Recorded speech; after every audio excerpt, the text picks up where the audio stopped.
په حرام خوراک خوړلو سره دعاګانې نه قبلیږي. د دعا قبولیت په حلال رزق باندې موقوف دی. اوس چې د یو انسان په خېټه کې حرام خوراک وي نو د ده دعاګانې نه قبلیږي. د مسلم شریف حدیث دی. حضرت ابو هریره رضی الله تعالی عنہ فرمای چې رسول الله صلی الله علیه و آله و اصحابه وسلم فرمایل ان الله طیب لا يقبل الا طیبا. بېشک الله جل جلاله د هر قسم عیبونو نه پاک دی، صرف پاک صدقات او اعمال قبلوي کوم چې د عیبونو او د نیت د فساد نه پاک وي.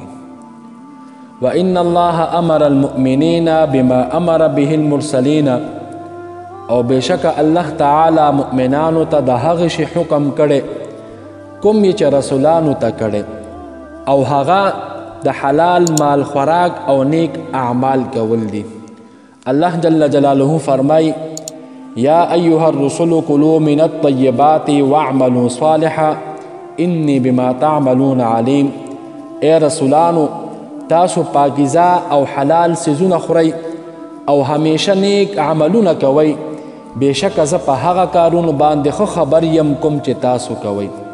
رب کریم فرمای یا ایها الذین آمنوا کلوا من طیبات ما رزقناکم. ای د ایمان خاوندانو تاسو خورئ د هغه پاکیزه شیانو نه کوم چې موږ تاسو ته درکړي دي.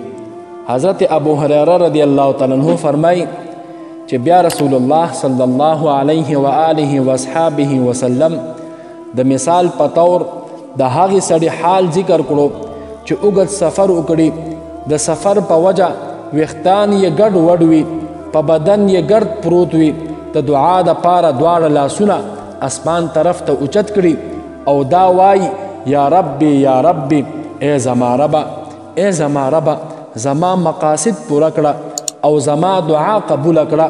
نبی علیه الصلاة والسلام وفرمیل ومطعمه حرام، چې کله د ده خوراک حرام وي، ومشربه حرام، سکاک حرام وي، وملبسه حرام، لباس حرام وي، وغذي بالحرام، په حرام غذا سره پرورش شوی وي، فانا یستجاب لذلک، نو د داسې کس دعا به څنګه قبول شي.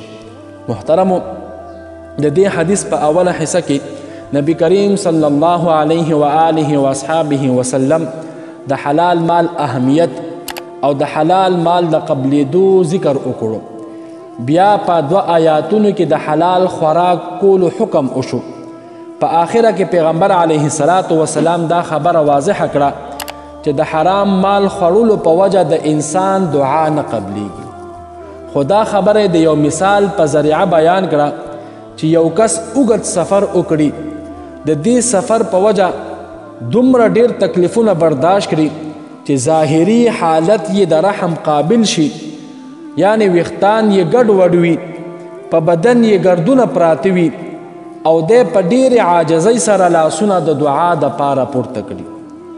اوس ظاهري حالت خو د دې تقاضا کوي چې د ده دعا دې قبوله کړی شي، ځکه یو خوا خو دا کس مسافر دی او د مسافر دعا قبلیږي، دویم دا چې ظاهري حالت یې هم د رحم قابل دی، دریم دا چې لاسونه یې هم د دعا دپاره اوچت کړي.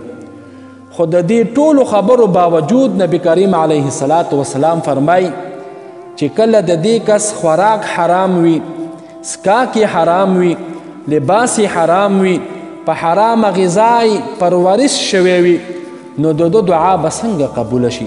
یعنی دعا یې نه قبلیږي. او علامه ابن رجب رحمه الله فرمای اکل الحرام وشربه ولبسه والتغذي به سبب موجب لعدم اجابة الدعاء. دې مبارک فرمای حرام خوراک، حرام سکاک، حرام لباس او په حرامه طریقې سره غذا حاصلول دا سبب د نه قبلېدو د دعا دی. محترمو، دغه وجه ده چې نن سبا ښه ډېرې دعاګانې کولی شي خو بیا هم نه قبلیږي. د دې یوه وجه دا هم ده چې انسان حرام خوراک او حرام شیان استعمال